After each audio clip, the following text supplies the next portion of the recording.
we will record this. Anything you say can or will be used against you, especially in this day and age. So, let's turn volume off on that. Wow, wow. So, I've been doing this part of it close to a decade now, I think. 8 years, maybe. 2012, I published 2013, somewhere in there. I published Austria Book of Days, started writing it, and then I started broadcasting these little podcasts. And I remember it was on Northern Runes Radio. It was a long time ago. And a lot of things got started with that. And I've spent a lot of time just talking about the things that we know, the things that we understand, maybe a clarification, maybe a little bit better way to use what we see in the lore for our personal benefit, for our growth, for our development, for a way to reclaim the legitimacy of what this is all about. And I've thought about it. What really does it mean?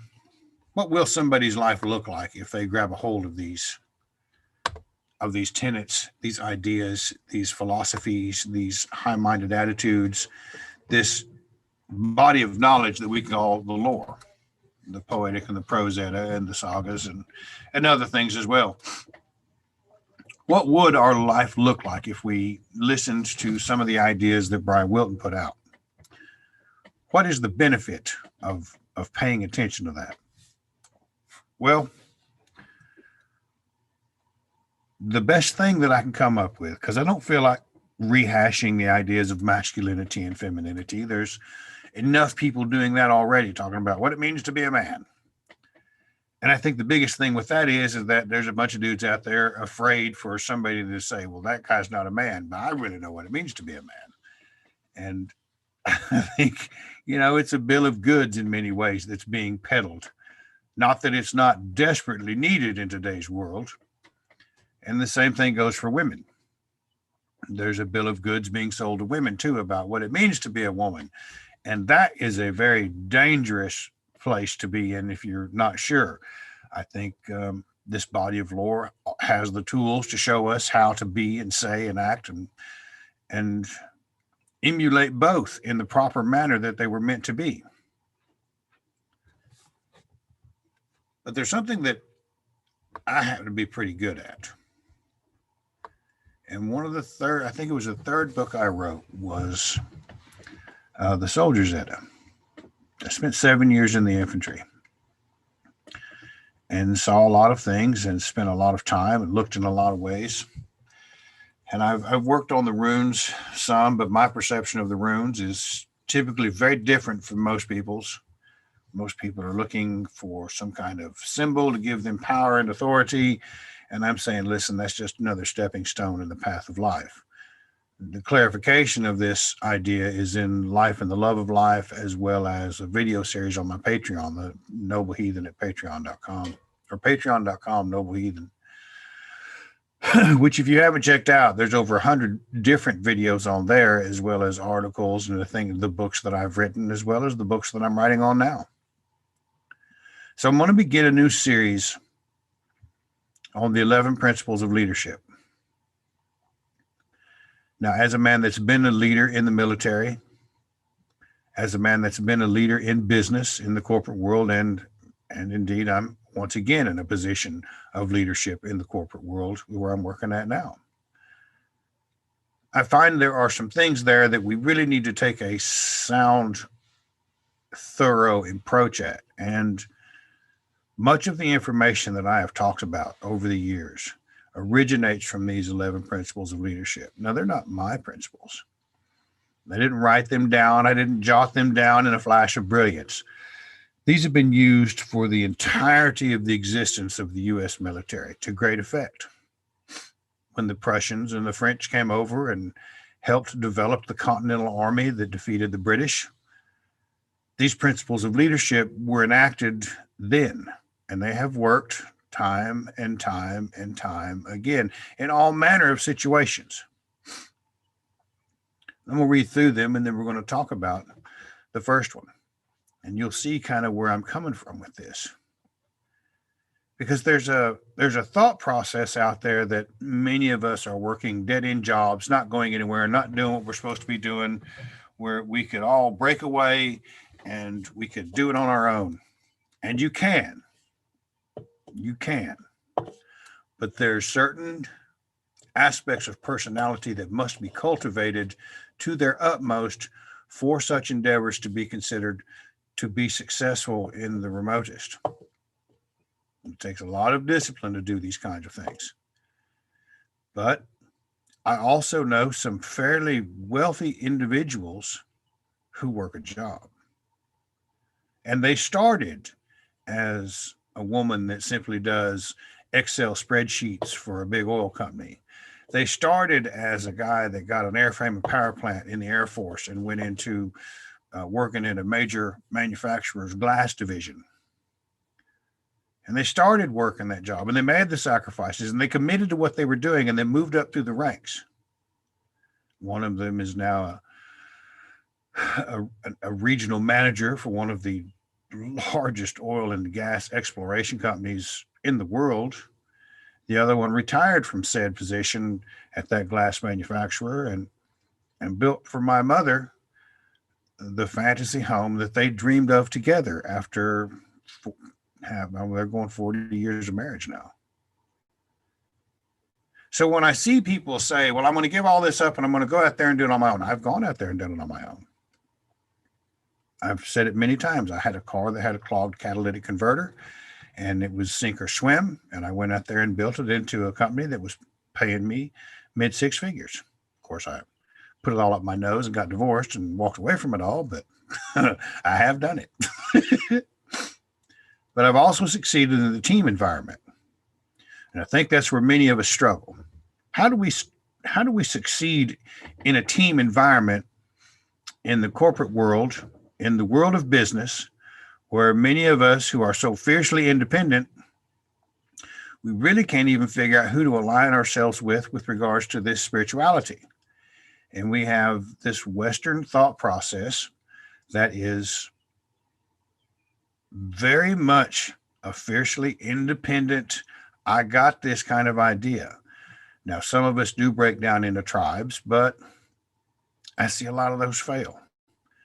These principles of leadership can avoid that. Let's just go ahead and get started with them. They are the 11 principles of leadership. And the very first one is probably the most important one, and it will benefit you in just about everything you do. And it is know yourself and seek self-improvement. And everybody looks at self-improvement and say, oh, I don't want to, it takes a therapeutic kind of knee-jerk I'm not going to lay on the couch or take medicine kind of idea. But that's not necessarily what it means. You've got to know yourself and seek self-improvement no matter what you're doing. It doesn't matter if in the arena of personal growth. But if you're going to go into a job and work and build Excel spreadsheets, you need to know how to build an Excel spreadsheet. You need to seek self-improvement on how to build an Excel spreadsheet. If you're going to go in there and you're going to work with lean manufacturing principles, you need to take some time of every day and figure out some of these lean or Six Sigma manufacturing principles. If you're going to be an engineer, you need to go to school. If you're going to be an electrician, you're going to study to take that license. If you're going into a trade, you're going to have to seek self-improvement, i.e., you're going to have to educate yourself to achieve the goals you wish to achieve. Know yourself and seek self-improvement. And there's an amazing amount of courage and honesty, i.e., from the noble virtues, that you have to put into effect. The courage to be honest with yourself is the key, most important thing about knowing yourself and seeking self-improvement. Oh, I got this. And you go out there and you look like a jackass and you don't got this. But when we decide to commit to a course of action and we put 100% of our effort into it, of a necessity, that means on the side, we're going to have to be picking up some additional learning so we can continue to demonstrate that we are of value to who we are if we want to make north of six figures. Now, if you want to go start a business, you're going to have to learn a lot of things. You're going to have to learn. You're going to have to seek self-improvement. You're going to have to understand about your taxes. You're going to have to understand about invoicing. You're going to have to understand about sales. You're going to have to understand about building a relationship with your customer base. You're going to have to develop a number of things. So it doesn't matter what you do in the world, what you do in life, what you decide to do to put food on the table. At some point, you're going to come across the crossroad of know yourself and seek self-improvement. Now, this is the very first principle of leadership. The best example of that would be Odin when he loses the throne in the Aesir-Vanir War. He goes to wander and he sacrifices himself to himself. I can think of no more apt portrayal of what it means to seek self-improvement than the very painful realization that for 9 days and 9 nights he hung there by himself. Maybe not. I have a conjecture and an idea that he wasn't there by himself, but to hear the songs of his ancestors and to pick up the crystalline form of the accumulated knowledge of all the ancestors that went before him, we know as the runes, he had to know himself and seek self-improvement. See, he's the one that pitched a bitch and threw the spear over the head of the Vanir when all they asked was, should worship belong to you guys or should it belong to all? Because we are also a race of gods. It wasn't because of the burning of Golveg. That's an interpolation that makes absolutely no fucking sense. So he went on a journey and he tried to know himself and to seek self-improvement.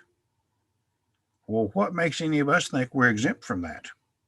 If the absolute man in charge of it all, God above that's taking care of that built Asgard and shaped this world, actually goes on a journey of self-discovery, why would we think we're exempt from the same thing? It takes discipline. Now, the second principle of leadership is to be technically and tactically proficient. That means you need to know your shit. Just that if you're going to be an electrician, you got to know enough to pass that test. If you're going to be a leader of men, in whatever setting, men and women, in whatever setting it might happen to be, you have to understand how to relate to them. You have to create that charismatic, dynamic, intelligent, subject matter expert individual to be in that position. Number 3, develop a sense of responsibility among your subordinates. So when you look at the first 3, know yourself and seek self-improvement, be technically and tactically proficient, and develop a sense of responsibility among your subordinates. Every time you hear someone talk about trying to build a kindred and it fails, my first thought is, what were you offering them? Were you just sitting there saying, well, I'm cool enough, you can come hang out at my fire? Drink from my horn. Understand that I'm cooler than you because I started all this, and we get along just fine. Well, perhaps if the leader of anyone that wanted to start a kindred or begin some kind of movement or try to gather people to his side, you have to have something to offer.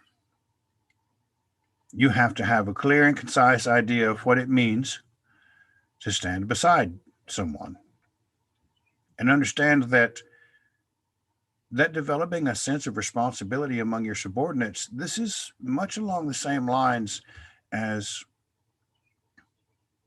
Rig. When Heimdall stepped forward from the bushes, he named Rig when Rig stepped forth from the bushes, he named that king Rig himself, gave him the title that he bore. Now Rig's son learned of the use of the runes, and he became a king in his own right. He learned the language of the birds, and he founded the Danish kingdom, Kong. Over time, through the repeated application of the genetic material, we shall say, of Rig's visits to the generations, the great-grandmother, the grandmother, and the mother, and the father, it finally bore out an individual who was worthy to earn the name and be known as Rig. And his son went on and founded a dynasty of the Danish kingdom himself. So in developing a sense of responsibility among your subordinates, you have 3 types of leadership. You have the technical and tactical, you have the charismatic, and you have the authoritative. You have the one that says, I have the position, I'm going to tell you to do it. You have the charismatic, and we all know the charismatic type of leader. Everyone wants to call them an alpha. Trump, Maybe even Uncle H had a charismatic appeal. Winston Churchill for the British had a charismatic appeal. Certain leaders inspire people to want to believe in them because they believe he's got it. And this is kind of a rare thing, but it can be cultivated if you know yourself and seek self improvement, if you try to become technically and tactically proficient, and if you take the time to become someone that will demonstrate they're willing to invest in the betterment of the people around them. As much as we would all like to be fiercely independent, ask yourself how many times during the day you suffer from being confused because you don't know what to do because nobody told you what to do. And it could be a life situation from your mother or your father not telling you how to handle whatever situation may be at hand. And being a parent, we develop a sense of responsibility in our children. And it's a pain in the ass. But that's number 3. And I'm going to make videos on my Patreon to cover all of these in depth. But this will suffice for now. Number 4, make sound and timely decisions. Now, in the heat of combat, battle, what have you, in the putting out fires in the business world, in the realization that you've been caught with your pants down, you have to make sound and timely decisions. There's a lot of important ideas about growing up that come with that. And one of the most important things these ideas, these principles of leadership will yield is growing the fuck up. Quit being a bitch about all kinds of little things that don't really fucking matter. I'm the world's worst about it. When I take the time to try to know myself and seek self-improvement, when I try to be technically and tactically proficient, know my job, when I try to develop a sense of responsibility among my subordinates, I am focused on the task in front of me. And I've written many times about it. It doesn't, whatever's in front of you, whatever you're doing, you have to realize that the best thinking you could come up with puts you in the situation where you have to deal with this much disliked task. Now, are you committed to doing your best at that task so you can move up and on? Or are you committed to talking about how much you fucking hate doing what you do, even though you have to understand that at some point you chose to do it? So these principles of leadership, I'm not talking about holding somebody's hand while they navigate these things. I'm expecting people to rise to the occasion to embrace these principles of leadership. This is what life is about. You lead, you follow, you get the fuck out of the way. Making a sound and timely decision is just exactly that.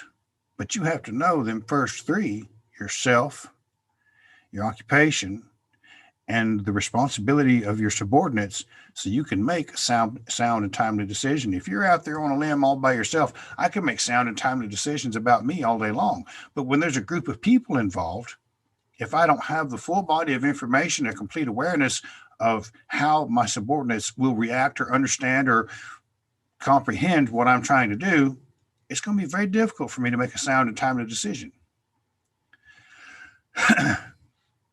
Number 5, set an example. Set an example. If you want to be a leader of people, if you want to be a leader of men, you set an example in everything you do. From being a father, to the job you work, to the presence you put forth online. And I've had many people say, you don't take things seriously enough. This is about a life and spirituality that enjoys life, not a life rejecting one. Yes, I'm enjoying life. But I also step up to the plate to make a sound and timely decision when I need to. I can set the example of what it means to be successful. And when I fail, everybody knows it. Yep, dust yourself off, stand up, try it one more time, go back to it from the grassroots effort, start all over.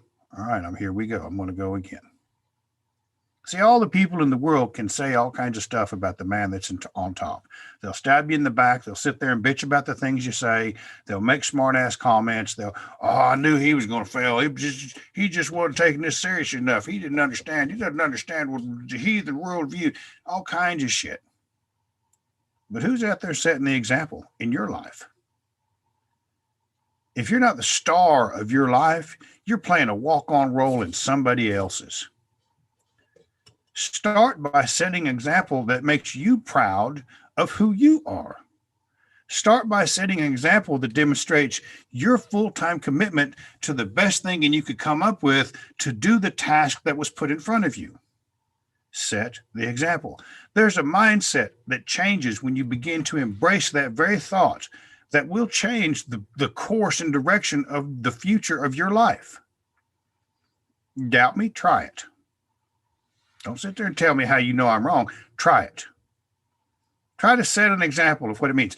I don't mean go out there and start talking about some bullshit you heard from some other jackass.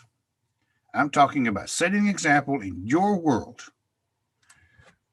Looking sharp, working hard, loving your wife or your partner, loving your children, doing your best to keep food on the table, pay the bills. Start with the simple things, because I know for a fact that many of us who have come to this crossroads in life have sucked at all of those at one time. We have all failed in that arena at one time or other. Well, at what point in this spirituality are we going to be encouraged to pick ourselves up by the bootstraps and not stop worrying about all of the things we did wrong yesterday and focus on what's in front of us right now and do the best we can at it? We set an example. And all of a sudden, once you start trying those kinds of things, people are going to say, he's an alpha. She's a matriarch. They're going to say those kinds of things about you. And you're going to be wondering why. Because they don't know what you're doing. They don't know how to do it. They ain't got the courage to follow that. Number 6, know your people and look out for their welfare. Take care of the people around you. Look out for their welfare. Take care of them. Doesn't mean you got to go through and tell them how right you are about the future course of events. Sometimes it's just, as it says in the Havamal, with a half a cup and a half a loaf of bread, a friend full fast I made. Know your people. Look out for their welfare. You know, people, everybody's going through something. Everybody's thought process is wrapped around something going on in their world that's eating their lunch. If it's affecting their performance at work, you can either go over there and say, hey, you're going to have to work a little bit harder, quit daydreaming. I'm not sure what's going on. I really don't give a shit. You got to get this number done today. You can push people like that if you want to, or you can sit down and find out what's going on with them.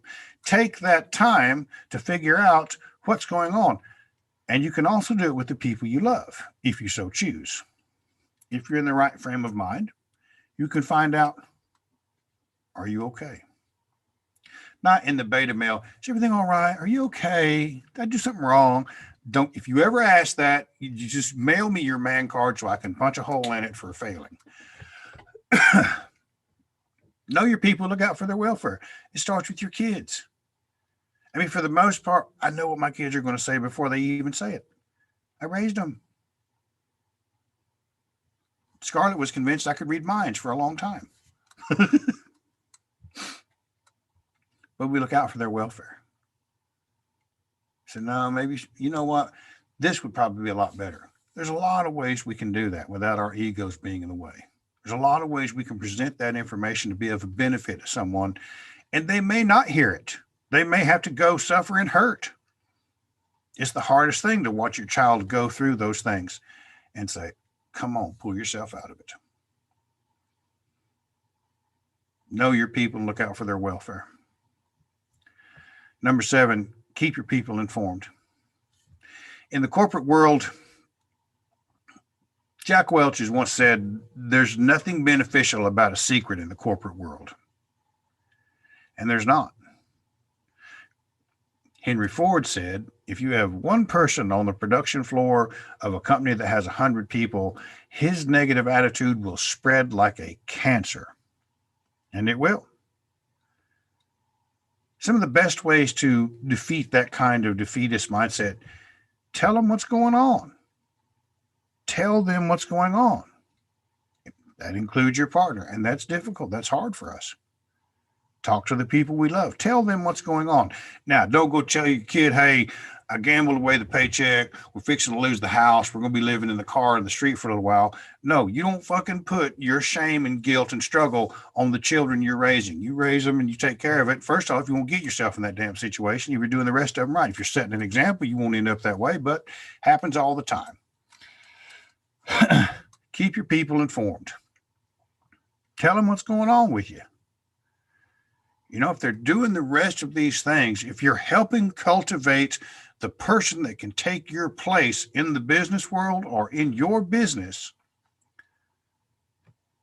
it'll be okay. Keep them informed. Hey, look, this is what's going on. We got this kind of deal. This one fell through, so we're going to be a little bit slow. But this one's going to come through in a week, and things are really going to pick up. Everything looks good. Keep them motivated. One of the biggest things about being a leader is basically you are a cheerleader. People get wrapped up in all kinds of things throughout the day. To be aware of what's going on in the mindset of your people is of the utmost value.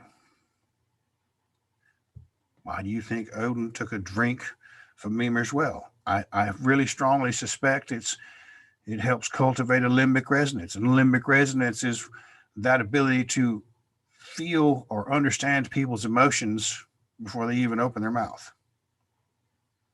You can talk to somebody for 10 minutes.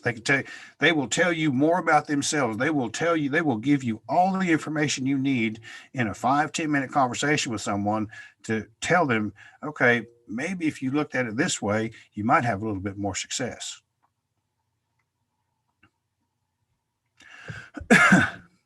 Number 8, seek responsibility and take responsibility for your actions. And that's a big one. See, I can seek all kinds of responsibility. And I can step on my balls and screw things up and trip over everything and blame everybody else. Everyone sees that for what it is. Everybody. So when you're blaming somebody else because you're over there whining and crying and pissing and moaning, or you're not coming out on top or whatever, you got to take responsibility for your actions. Were you getting up at 4:30 in the morning to put in an extra hour of work to cultivate, to make yourself better so you could set an example?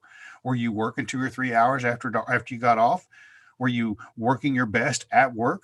Were you seeking responsibility? Were you taking responsibility for your action? And that means know yourself and seek self-improvement. Back to number 1.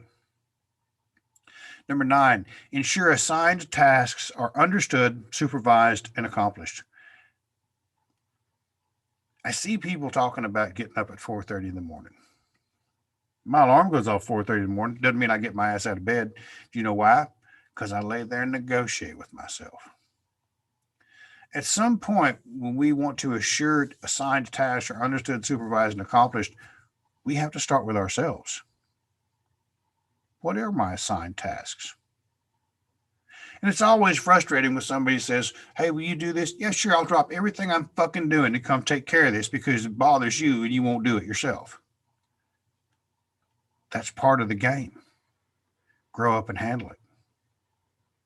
It's part of being a valuable member of the community or your partnership or your relationship. Do it. Stop negotiating yourself out of success. Stop negotiating yourself out of that position of competence that everyone seems to want to dream about, but few want to and have the discipline to enact these kind of principles into their lives. Now, in the military, I'll tell you, you don't get a choice. You fucking do it, you're going to get your ass chewed. Now, out here, we have to put, what, a $sign on it? And maybe that's all it takes. Or can we finally begin to understand that some of us will be the only example of a heathen anybody else ever meets? maybe we ought to look good doing it. Number 10, train your people as a team. Train your people as a team to work together. And when you talk about building a group, a kindred of like-minded individuals that want to celebrate Asatru as they see fit, as you guys perceive it, as you maybe you listen to me, maybe you listen to somebody else, train your people as a team. Now, if you want to know the nitty-gritty on that, I would highly suggest you read Jim's book on tribalnomics, because that's what he's talking about. Train your people as a team. And he lays it out in no uncertain terms. He does a pretty good job of it, too. It is available on audiobook. Now, number 11, employ your team in accordance with its capabilities. What is the purpose of your kindred? What is the purpose of the gathering of the people that you want to be a leader of? Why are they there? To show how right you are? So people understand that, well, I know a little bit more than you do. Why have you created a team of people around you?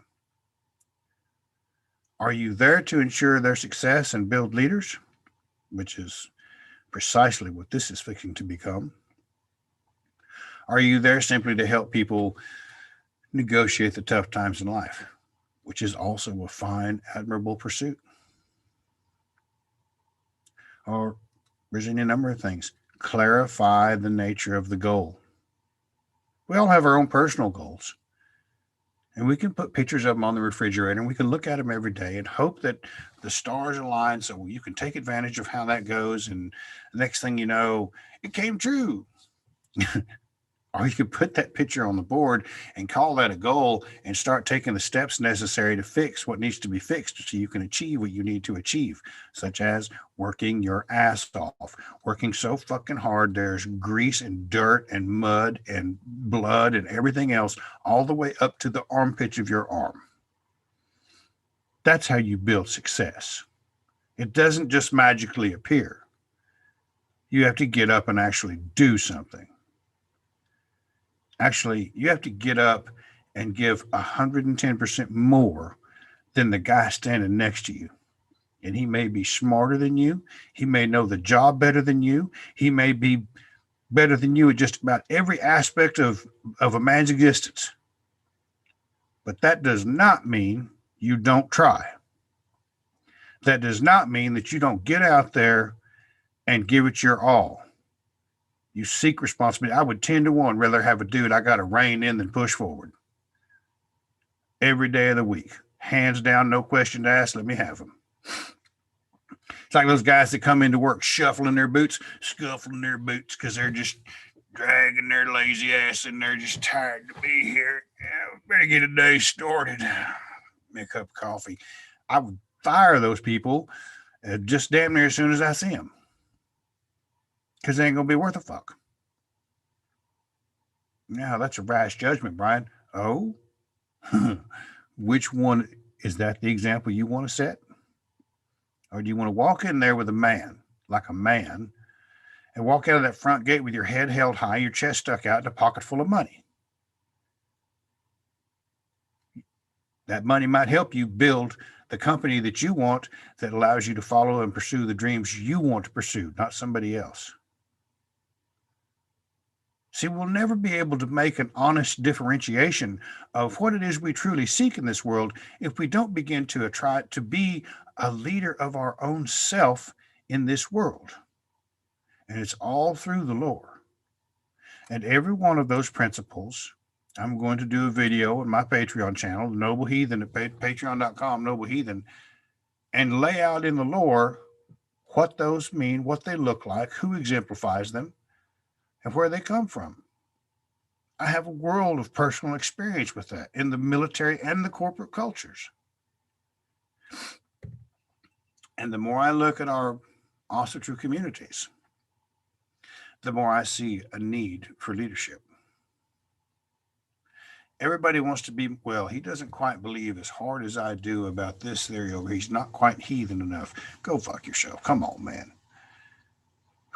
What have you achieved in the world? Nobody's asking that question. If you've applied these principles of leadership to yourself, to your family, to your home, now all of a sudden we can begin to say, I don't think I'm going to be bamboozled and hoodwinked by the next super cool dude that comes along. And in the decade I've been screwing around with this, better than a decade now, I can't tell you how many times I've seen just that exact nonsense. It's time to get past that. It's time for us, the people that want to listen to these things, the people that want to talk about this, the people that want to embrace the challenge of being a leader in their own life. We're fixing to go over that.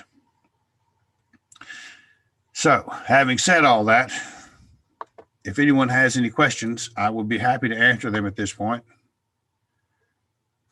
If not, tomorrow is Monday. I do have a question. Go for it, man.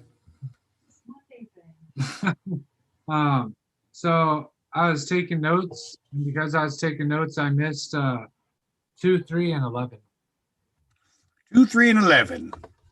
2 is be technically and tactically proficient. That means to be technically and tactically proficient simply means you understand what you're doing. See, I see a lot of people that get promoted into a job and they have the job, but they don't understand the intricacies of what the people below them are doing. They have no clue what this person has to do every day. As long as they make that number, they ain't got to worry about it. Now, number 3 is develop a sense of responsibility among your subordinates. Give them a reason to take pride in the work that they do. Not the work that you expect and are going to represent to management or your family, but give them a sense of responsibility to take pride, the ability to take pride in what they do because they've done a good job. You know, it's easier to do that with the developmentally disabled than it is with somebody that thinks they fucking know something. Yeah. And 11? 11 is employ your team in accordance with its capabilities. What are your capabilities? What are you going for? What's the goal here? How are you going to motivate people to want to do what you know must be done? Employ your team in accordance with its capabilities. That could be a kindred, that could be your family, that could be your team at work, that could be the entire shop floor. But we got to understand, we got to employ our team in accordance with its capabilities. Is this person fully committed to developing in this role? Is that person perhaps better suited to work over here? This might be a better fit for them. Put your people in the place that they're going to be able to thrive in. And it seems like the easiest thing to do, but it seems like pulling teeth to get a manager to say, hey, that person doesn't know math quite as well, but they understand the intricacies of this science over here. And this person over here, this job is below them. Let's put them where they can use their math. They don't want to do it. Largely because they don't want to fill the gap themselves. Yeah. Because leaders tend to get lazy. But be that as it may, those are the 11 principles of leadership. Now, I can go through some of the lean principles that match that up. I can go through the poetic and the prosaic, match that up as well. And I'm going to. And it's going to each one. I don't know how long each one will be, but it will certainly be something worth listening to. But yeah, it's definitely been like a theme for me, and because I have a leadership position in my work, Yeah. and I'm responsible. Like the way I perceive my position is to develop everybody underneath me into leaders. Yeah, each one of them needs to be able to take your place. Exactly, and that's what I intimidate them a little bit when I tell them, like, hey, I'm trying to train you so you can replace me if you need to. They get all scared about it. But yeah, they should. But what I learned is that like the hardest workers aren't necessarily good leaders. You know, like not off the rip. It's got to be developed. Exactly right. I know some. I've had some people that were very hard workers that I put in leadership positions, and it absolutely crushed them because they weren't ready. Right. And as soon as they didn't feel like they were succeeding, they felt like they were a failure. It's an amazing thing to watch the job that people do become such an integral part of their identity that when you criticize it, it they get very defensive about it. It is almost as if you're saying, well, your blonde hair is ugly. they get they get mad about it, and then they realize this is just a stupid job. Why am I so upset? Well, because you're trying to do your best. Is there somebody there helping you try to do your best? And that's something. A leadership role is always a role of servitude. It's always a role of service to those below you. I mean, you can call it something else if you want to. You can act in a different way. But if you truly want to be successful at it, you have to understand 90% of what you do is there to help other people be successful in what they're doing. Because you're already the leader. Right. Yeah, I've been that's why I thought it was so interesting that that was the topic, because I've been pretty stuck on John Maxwell's stuff in my car everywhere. I root through even like because he's a pastor for a long time too. Mm-hmm. Then he got into executive coaching, but the lessons. Just because he was a pastor doesn't mean he was wrong. I mean, there's just some wisdom there. I read a lot of his stuff when I was younger. My grandfather directed me to. My grandfather was a pastor. Mm-hmm. And of course, I haven't really shown interest in him in like 20 years. But when I decided instead of firing people, maybe I should develop them. Yeah, there's a distinction in everything that we do. Some people simply will not change, but I encourage you to read Jocko Willink's book on extreme ownership. I got it. Yeah, it's an exceptional book on this very subject, given from a different perspective, and but it's the same thing. Taking that extreme ownership is something most people they want to be valued because of the work they do, but taking the extreme ownership and the failure of it is a much different story. It's usually always asked in interviews, tell me of a time when you failed, and I have one time that I usually tell. It was I was running the fall outage at Tulsa Power Station, and I had a good friend of mine. He's an exceptionally hardworking, intelligent. He knows his shit. You got to rein him in. And I told him to go.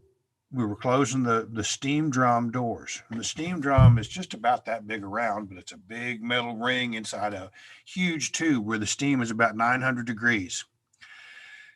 And you pull it up and you put the crossbar on there and you bolt it and it closes the door. Real simple. Well, I'm not sure what happened, but I failed to ensure the task was properly supervised and accomplished.